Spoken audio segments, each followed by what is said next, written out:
ನಮ್ಮ ಕಥೆ ಜಾಂಗ್ ಹ್ಯುಕ್ ಅನ್ನೋ ವ್ಯಕ್ತಿಯದು.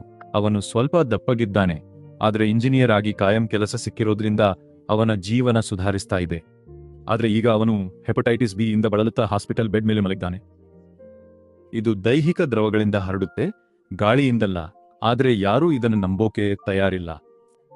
ಅವನ ಪೋಷಕರು ಒಂದೇ ಸಲ ಬಂದಾಗಲೂ ಕಾಯಿಲೆ ಅಂಟುತ್ತೆ ಅನ್ನೋ ಭಯದಿಂದ ದೂರನೇ ಇದ್ರು. ಗೆಳೆಯರು, ಸಹೋದ್ಯೋಗಿಗಳು ಅಷ್ಟೇ, ಯಾರೂ ಬರಲ್ಲ. ಹೇಗಿದ್ದಾನೆ ಅಂತ ಕೇಳೋಕೆ ಬರೀ ಮೆಸೇಜ್ ಮಾಡ್ತಾರೆ. ಬೇರೆ ರೋಗಿಗಳು ಅವನನ್ನ ಅಸ್ಪೃಶ್ಯನಂತೆ ನೋಡ್ತಾರೆ. ತಮಗೂ ಹರಡುತ್ತೆ ಅಂತ ಹೆದರಿ ಅವನ ಬೆಡ್ ಸುತ್ತ ಪರದೆ ಹಾಕೋಕೆ ನರ್ಸ್ ಹತ್ರ ಕೇಳ್ತಾರೆ. ಪಾಪ, ಅವನ ಸುತ್ತ ಯಾರು ಬರದ ಹಾಗೆ ಒಂದು ಅದೃಶ್ಯ ಗೋಡೆ ಇರೋ ಹಾಗಿದೆ. ಆದ್ರೆ ಈ ಕಥೆಯಲ್ಲಿ ಡಯುನ್ ಅನ್ನೋ ನರ್ಸ್ ರೂಪದಲ್ಲಿ ಒಂದು ಆಶಾಕಿರಣ ಸಿಗುತ್ತೆ. ಬೇರೆಯವರು ಎಚ್ಚರಿಸಿದ್ರೂ ಲೆಕ್ಕಿಸದೆ ಅವಳು ಭಯವಿಲ್ಲದೆ ಅವನನ್ನ ಆರೈಕೆ ಮಾಡ್ತಾಳೆ. ಅವಳು ಅವನ್ನ ಚೆನ್ನಾಗಿ ನೋಡ್ಕೋತಾಳೆ, ಒಳ್ಳೇದಾಗಲಿ ಅಂತ IV ಬ್ಯಾಗ್ಗೆ ಮುತ್ತು ಕೊಡ್ತಾಳೆ. ನಗುನಗುತ್ತಾ ಅವನನ್ನು ಹುರಿದುಂಬಿಸಿ ಗುಣಮುಖನಾಗೋಕೆ ಸಹಾಯ ಮಾಡ್ತಾಳೆ. ಜಾಂಗ್ ಹ್ಯುಕ್ಗೆ ಎಲ್ಲವೂ ಬದಲಾಗತೊಡಗಿದೆ.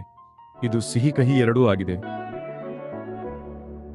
ಒಂದು ರಾತ್ರಿ ಜಾಂಗ್ ಹ್ಯುಕ್ ರೂಮ್ನಿಂದ ಹೊರಬಂದು ಶಾಂತವಾದ ಹಜಾರದಲ್ಲಿ ಅಡ್ಡಾಡ್ತಿರ್ತಾನೆ. ಆವಾಗ ಮೆಟ್ಟಿಲ ಕೆಳಗೆ ಅಡಗಿ ಸಿಗರೇಟ್ ಸೇತಿದ್ದ ಡೌನ್ ಸಿಗ್ತಾಳೆ. ಅವಳ ಬೆರಳಲ್ಲಿ ಉಂಗುರ ನೋಡಿ ಮದುವೆ ಆಗಿರಬಹುದು ಅನ್ಕೋತಾನೆ. ಆದ್ರೆ ಅವಳು ಸತ್ಯ ಹೇಳ್ತಾಳೆ. ಅದು ಬರೀ ಗ್ರಾಜುಯೇಷನ್ ರಿಂಗ್ ಅಷ್ಟೇ. ಅವನ ತರಹ ತನಗೆ ಖಾಯಂ ಕೆಲಸ ಇಲ್ಲದಿರೋದ್ರಿಂದ ಅವನಷ್ಟು ಅದೃಷ್ಟವಂತಳ ಅಂತ ಒಪ್ಕೋತಾಳೆ. ಅವಳು ಬರೀ ಕಾಂಟ್ರಾಕ್ಟ್ ವರ್ಕರ್, ಲಾಂಗ್ ಶಿಫ್ಟ್ಗಳಲ್ಲಿ ಕೆಲಸ ಮಾಡಿ ಬದುಕ್ತಿದ್ದಾಳೆ. ಒತ್ತಡ ತಡ್ಕೊಳ್ಳೋಕೆ ಅವಳು ಸಿಗರೇಟ್ ಸೇದೋಕೆ ಶುರು ಮಾಡಿದ್ದಾಳೆ. ಆದರೆ ಅವರಿಬ್ಬರು ಮಾತಾಡ್ತಿರುವಾಗಲೇ ಹೆಡ್ ನರ್ಸ್ ಬಂದು ಇಬ್ಬರನ್ನೂ ಹಿಡ್ಕೋತಾರೆ. ಹಾಸ್ಪಿಟಲ್ ಒಳಗೆ ಸಿಗರೇಟ್ ಸೇದಿದ್ದಕ್ಕೆ ಅವರು ಬೈತಾರೆ. ತಕ್ಷಣ ಡೌನ್ ಆ ತಪ್ಪನ್ನ ಜಾಂಗ್ ಹ್ಯುಕ್ ಮೇಲೆ ಹಾಕ್ತಾಳೆ. ಅದು ಅವದ್ದೇ ಅಂತ ಸುಳ್ಳು ಹೇಳಿ ಅವನಿಗೆ ಬೈದು ಅಲ್ಲಿಯ ಜಾರಿಕೋತಾಳೆ. ಮರುದಿನ ಅವಳು ಕ್ಷಮೆ ಕೇಳೋಕೆ ಮತ್ತು ಧನ್ಯವಾದ ಹೇಳೋಕೆ ಬರ್ತಾಳೆ. ಅವನ ತಟ್ಟೆಯಲ್ಲಿದ್ದ ಊಟವನ್ನ ಅವಳೇ ತಿಂತಾಳೆ. ಅದಕ್ಕೆ ಅವನು ಬೇಜಾರು ಮಾಡ್ಕೊಳ್ಳಲ್ಲ. ಹೊರಗೆ ಹೋಗುವಾಗ ಅವನು ಕಾಯಿಲೆಯಿಂದ ಇದ್ದಾನೆ ಅಂತ ಚುಡಾಯಿಸಬೇಡಿ ಅಂತ ಬೇರೆ ಪೇಷಂಟ್ಗಳಿಗೆ ಎಚ್ಚರಿಸ್ತಾಳೆ. ಅವಳು ಆ ರಾತ್ರಿ ಅವನನ್ನ ನೋಡೋಕೆ ಮತ್ತೆ ಬರ್ತಾಳೆ. ಆದ್ರೆ ಸುಸ್ತಾಗಿ ಅವನ ಮಂಚದ ಪಕ್ಕದಲ್ಲೇ ನಿದ್ದೆ ಮಾಡ್ಬಿಡ್ತಾಳೆ. ಕಾಫಿ ಮತ್ತೆ ಸಿಗರೇಟ್ ಬಿಟ್ಟಾಗಿಂದ ಅವಳಿಗೆ ಇನ್ನೂ ಜಾಸ್ತಿ ಸುಸ್ತು ಅನಿಸ್ತಾ ಇರುತ್ತೆ. ಅವಳ ಸುಸ್ತು ನೋಡಿ ಜಾಂಗ್ ಹ್ಯುಕ್ ಅವಳನ್ನ ಆರೈಕೆ ಮಾಡೋಕೆ ನಿರ್ಧರಿಸ್ತಾನೆ. ಅವಳಿಗಾಗಿ ಪ್ರೀತಿಯಿಂದ ಚೀಟಿಗಳನ್ನು ಬರೆದಿರ್ತಾನೆ. ಊಟ ಕೊಡಿಸ್ತಾನೆ. ಅವಳು ವಿಶ್ರಾಂತಿಗಾಗಿ ತನ್ನ ಮಂಚದ ಮೇಲೆ ಜಾಗ ಮಾಡಿಕೊಡ್ತಾನೆ. ಯಾರೂ ನೋಡೋಕ್ಕಿಂತ ಮುಂಚೆ ಅವಳನ್ನ ಎಬ್ಬಿಸೋದನ್ನ ಮರೆಯೋದಿಲ್ಲ. ಅವರಿಬ್ಬರು ಹಜಾರದಲ್ಲಿ ನಡೀತಾ ಮನಸ್ಸಿನ ವಿಷಯ ಹಂಚಿಕೊಳ್ತಾರೆ. ಇದಕ್ಕೆ ಉನ್ ಕೃತಜ್ಞತೆಯಿಂದ ಅವನ ಬ್ಯಾಂಡೇಜ್ ಮೇಲೆ ಮುದ್ದಾದ ಸ್ಟಿಕ್ಕರ್ ಹಚ್ಚುತ್ತಾಳೆ. ಆದರೆ ಇದು ಯಾರಿಗೂ ತಿಳಿಯೋದು ಅವಳಿಗೆ ಇಷ್ಟವಿಲ್ಲ. ಅದಕ್ಕೆ ಡಾಕ್ಟರ್ ಅಥವಾ ನರ್ಸ್ಗಳಿದ್ದಾಗ ಅವಳು ಅವನ ಪರಿಚಯವಿಲ್ಲದಂತೆ ನಟಿಸ್ತಾಳೆ. ಕೆಲ ದಿನಗಳ ನಂತರ ಜಾಂಗ್ ಹ್ಯುಕ್ಗೆ ಸುದ್ದಿ ಸಿಗುತ್ತೆ. ಅವನು ಗುಣಮುಖನಾಗಿದ್ದಾನೆ, ಮನೆಗೆ ಹೋಗಬಹುದು ಅಂತ ಡಾಕ್ಟರ್ ಹೇಳ್ತಾರೆ. ಆದ್ರೆ ಮನೆಗೆ ಹೋಗೋದು ಅಂದ್ರೆ ಉನ್ನ ಬಿಟ್ಟು ಹೋಗ್ಬೇಕು ಅನ್ನೋದು ಅವನಿಗೆ ತುಂಬಾ ಬೇಸರ ತರಿಸುತ್ತೆ. ಕೊನೆ ರಾತ್ರಿ ಹೂವು ಕೊಟ್ಟು ಸರ್ಪ್ರೈಸ್ ಮಾಡ್ಬೇಕು ಅನ್ಕೊಳ್ತಾನೆ. ಆದ್ರೆ ಆ ಸಮಯದಲ್ಲಿ ಉನ್ ಬದಲು ಹೆಡ್ ನರ್ಸ್ ಇರ್ತಾರೆ.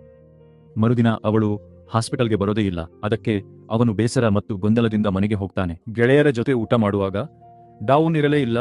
ಅದು ಅವನ ಕಾಯಿಲೆ, ಮನಸ್ಸಿನ ಭ್ರಮೆ ಅಂತ ಅವರು ತಮಾಷೆ ಮಾಡ್ತಾರೆ. ಆದ್ರೆ ಅವಳಿದ್ದಾಳೆಂದು ಅವನಿಗೆ ಖಚಿತ. ಅದನ್ನು ಬಿಡಲು ಅವನು ಒಪ್ಪಲ್ಲ. ಅವಳನ್ನ ಹುಕಲು ಅವನು ಮತ್ತೆ ಹಾಸ್ಪಿಟಲ್ಗೆ ಹೋಗ್ತಾನೆ. ಆದ್ರೆ ಸಿಗಲ್ಲ. ಹತಾಶನಾಗಿ ಹಾಸ್ಪಿಟಲ್ ಫೋನ್ ರೆಕಾರ್ಡ್ಸ್ ಕದ್ದು ನೋಡಿ ನೆನಪಿನಿಂದ ನಂಬರ್ ಜೋಡಿಸ್ತಾನೆ. ಹೆಡ್ ನರ್ಸ್ ಕೈಗೆ ಸಿಗೋ ಹಂತದಲ್ಲಿದ್ದ. ಆದ್ರೆ ಕೊನೆಗೂ ಸರಿಯಾದ ನಂಬರ್ಗೆ ಡಯಲ್ ಮಾಡ್ತಾನೆ. ಉನ್ ಫೋನ್ ಎತ್ತುತ್ತಾಳೆ. ಅವಳಿಗೆ ಹುಷಾರಿಲ್ಲದೆ ರಜೆ ತಗೊಂಡಿದ್ಲು ಅಂತ ತಿಳಿಯುತ್ತೆ. ಅವಳು ತನ್ನನ್ನ ತಪ್ಪಿಸ್ತಿಲ್ಲ ಅಂತ ಗೊತ್ತಾದ್ಮೇಲೆ ಧೈರ್ಯ ಮಾಡಿ ತನ್ನ ಭಾವನೆ ಹೇಳ್ತಾನೆ. ಅವಳು ತನ್ನ ಮನೆಗೆ ಕರೀತಾಳೆ. ಅವನು ಅಪ್ಪನ ಕಾರ್ನಲ್ಲಿ ಅಲ್ಲಿಗೆ ಓಡ್ತಾನೆ. ಶುರುವಿನಲ್ಲಿ ಸ್ವಲ್ಪ ಮುಜುಗರ ಇರುತ್ತೆ. ಆಮೇಲೆ ಆರಾಮವಾಗಿ ಮಾತಾಡ್ತಾರೆ. ಒಂಟಿತನದಿಂದ ಅಂದು ರಾತ್ರಿ ಅಲ್ಲೇ ಇರೋಕೆ ಅವಳು ಕೇಳ್ತಾಳೆ. ಮರುದಿನ ಬೆಳಿಗ್ಗೆ ಅವನು ಲೈಟ್ ಬಲ್ಬ್ ಬದಲಿಸಿ ಬ್ರೇಕ್ಫಾಸ್ಟ್ ಮಾಡ್ತಾನೆ. ಅವನ ಪ್ರೀತಿಗೆ ಅವಳು ಕಣ್ಣೀರು ಹಾಕ್ತಾರೆ.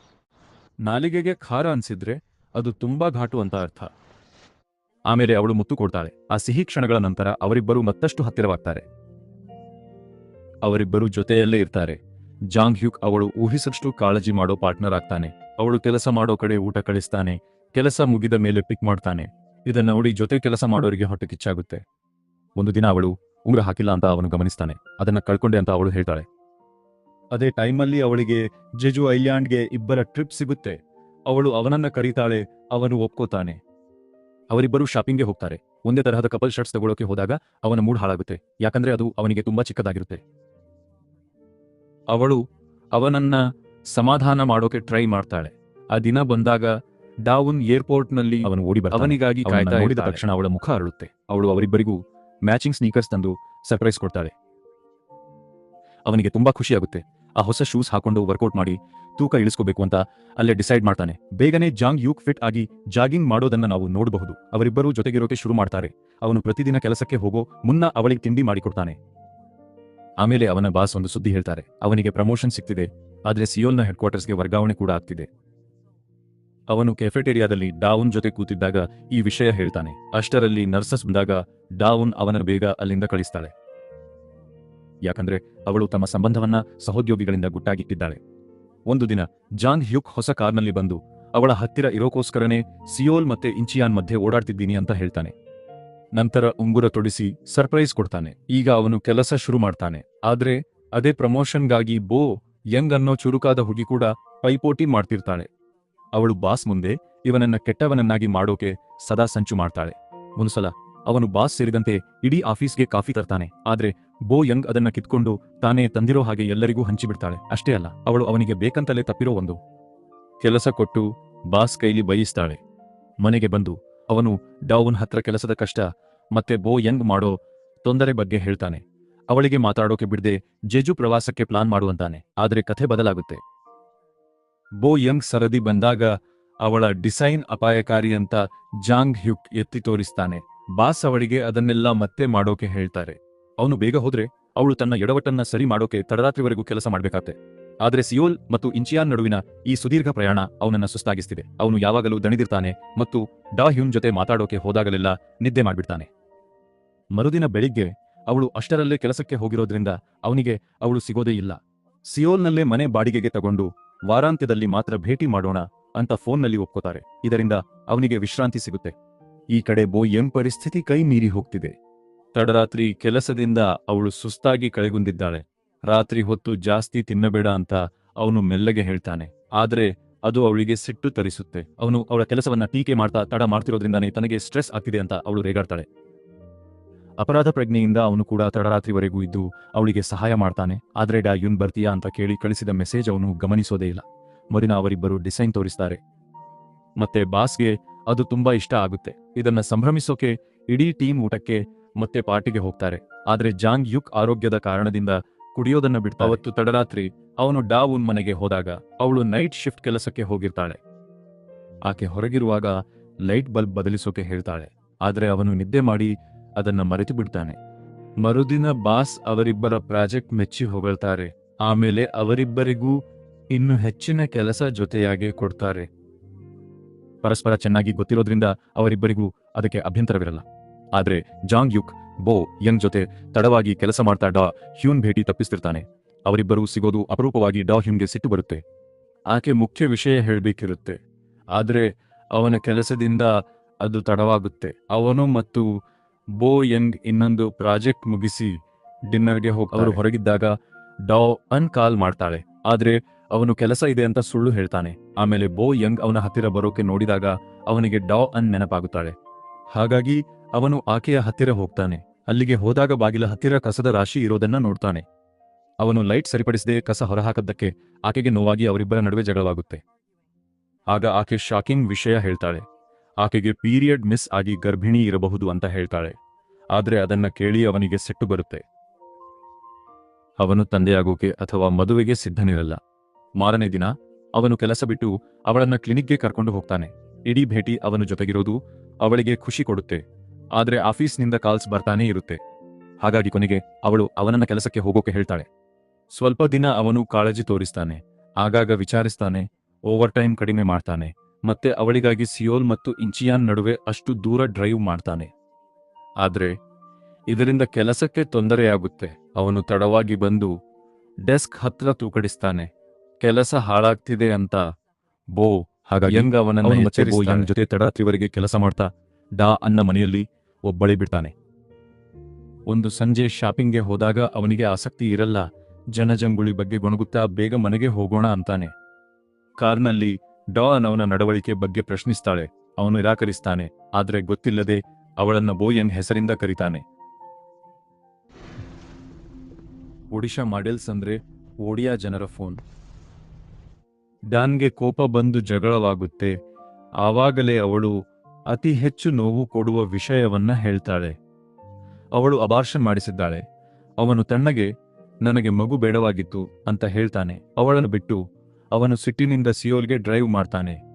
ಮರುದಿನ ಅವನ ನಿಶ್ಚಿತಾರ್ಥದ ಉಂಗುರ ಬರುತ್ತೆ. ಆದ್ರೆ ಅದನ್ನ ಡಯುನ್ಗೆ ಕೊಡೋ ಬದಲು ಆಫೀಸ್ನಲ್ಲಿರೋ ಪೆನ್ಸಿಲ್ ಕೇಸ್ನಲ್ಲಿ ಅಡಗಿಸಿರುತ್ತಾನೆ. ಮತ್ತು ಬೋ ಯಂಗ್ ತಡರಾತ್ರಿವರೆಗೂ ಕೆಲಸ ಮಾಡ್ತಾರೆ. ಅಷ್ಟೊಂದು ಸಮಯ ಜೊತೆಗಿರೋದ್ರಿಂದ ಅವರ ನಡುವೆ ಪ್ರೀತಿ ಶುರುವಾಗುತ್ತೆ. ಕೊನೆಗೆ ಅವನು ಮುತ್ತು ಕೊಡ್ತಾನೆ. ಇಬ್ಬರ ನಡುವೆ ಪ್ರೀತಿ ಹೆಚ್ಚಾಗುತ್ತೆ. ಆದ್ರೆ ಸ್ವಲ್ಪ ಸಮಯದ ನಂತರ ಅವನಿಗೆ ಮತ್ತೆ ಡಾವುನ್ ನೆನಪಾಗುತ್ತೆ.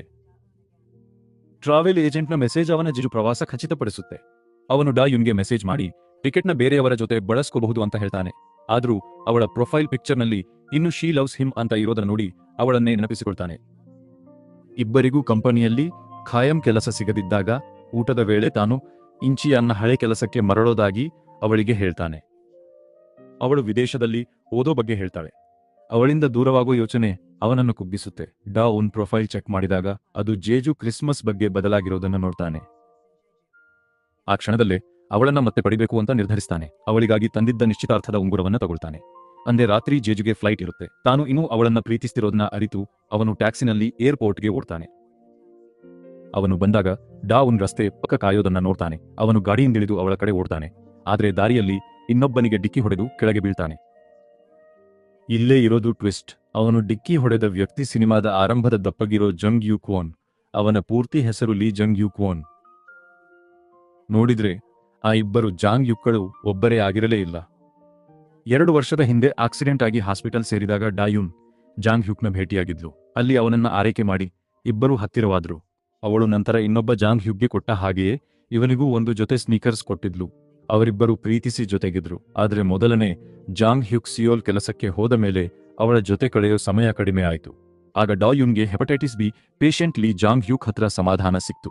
2 ಕಥೆಗಳು ಪಕ್ಕದಲ್ಲೇ ನಡೀತಿತ್ತು. ಸಂಗಾತಿಯಿಂದ ನಿರ್ಲಕ್ಷ್ಯಕ್ಕೊಳಗಾದ ಅವಳು ಇವನ ಕಡೆಗೆ ವಾಲ್ತಾ ಹೋದಳು.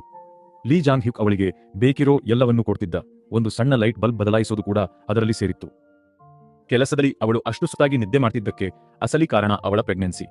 ಲೀ ಜಾಂಗ್ ಹ್ಯುಕ್ ಅವಳ ಮೇಲೆ ತೋರಿಸ್ತಾ ಇದ್ದ ಕಾಳಜಿಯಿಂದ ಅವಳು ಅವನ ಜೊತೆ ಆರಾಮಾಗಿ ಇರೋಕೆ ಶುರು ಮಾಡಿದ್ಲು. ಮೊದಲನೇ ಜಾಂಗ್ ಹ್ಯುಕ್ ಜೊತೆ ಸಂಬಂಧ ಮುಗಿಸಿದ ಮೇಲೆ ಅವಳು ಉಂಗುರ ತೆಗೆದು ಕಳೆದು ಹೋಯ್ತು ಅಂತ ಲೀ ಜಾಂಗ್ ಹ್ಯುಕ್ ಹತ್ರ ಏರ್ಪೋರ್ಟ್ನಲ್ಲಿ ಡಾಯುನ್ ಹಳೆ ಪ್ರಿಯಕರನ ಕೂಗನ್ನ ನಿರ್ಲಕ್ಷಿಸಿ ಲೀ ಜಾಂಗ್ ಹ್ಯುಕ್ಗೆ ಸಹಾಯ ಮಾಡ್ತಾಳೆ. ಅವರಿಬ್ಬರು ಜೇಜುಗೆ ಹೊರಡ್ತಾರೆ.